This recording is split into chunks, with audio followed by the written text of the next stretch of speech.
Welcome back to Beyond the Bio, the series where we go beyond the resumes of our new additions to Arizona football's coaching staff. And today in the studio, we have new linebacker coach, Josh Bringuel. Josh, you've been here a few months now, but when you showed up, you were thrust into the busyness of spring ball recruiting. So thanks for stopping in today to get to know you better. Appreciate it. Glad to be here. It's awesome. Yeah, so I want to start with your college football journey. It was at San Diego State. You were a linebacker and defensive lineman, but after a couple injuries, you had to medically retire.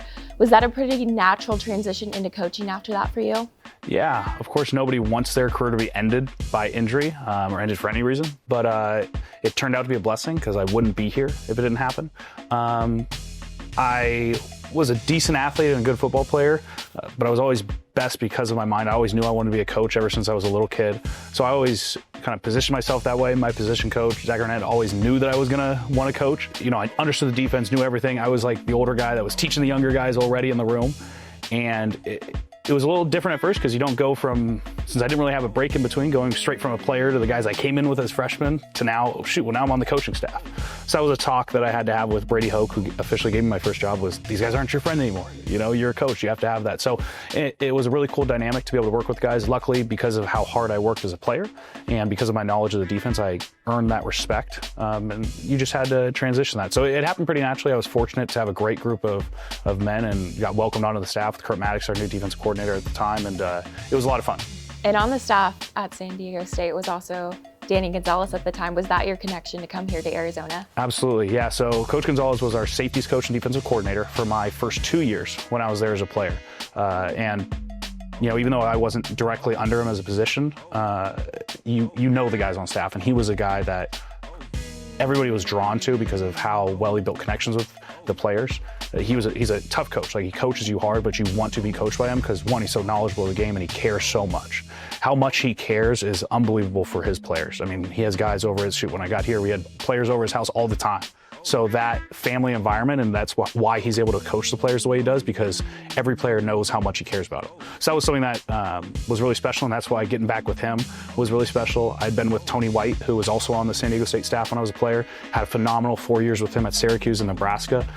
Really grateful for him, for helping me get along on my coaching journey early on. And now getting with Coach Gonzalez, another familiar face running the defense that, you know, I've been accustomed to, grew up in.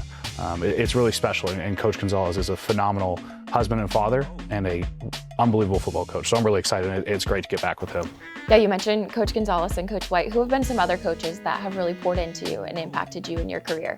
Yeah, I think you try to take something from every place you've been, whether it was Zach Arnett, my position coach, when I played linebacker at San Diego State, or you know, Coach Babers, who hired me over at Syracuse. Two phenomenal people. And then when I got to Nebraska, and really, you know, Coach Rule and the way he operates, you know, they're going to have success.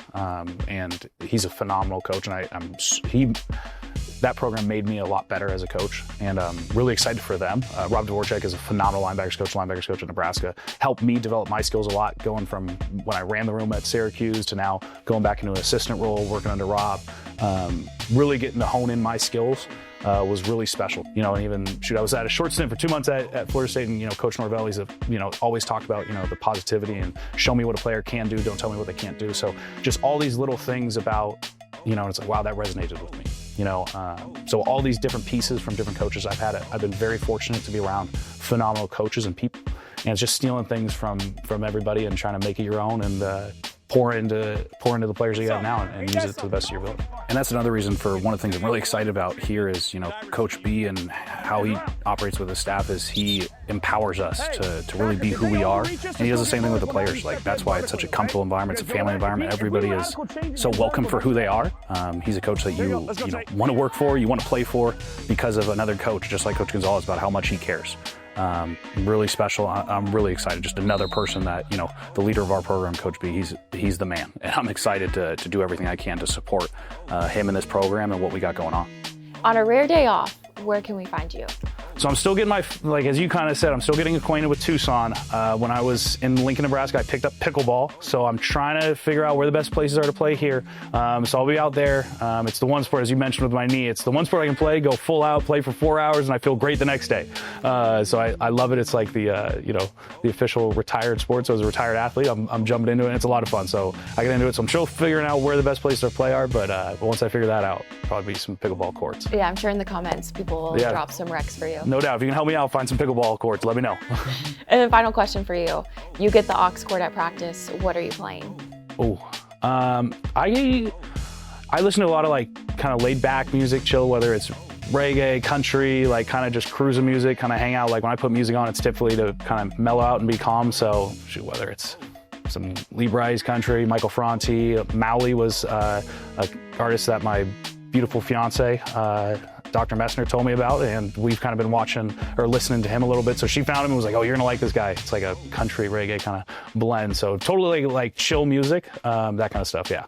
Awesome. Well, thank you so much for stopping in the studio today, Coach. Appreciate you. Thank you.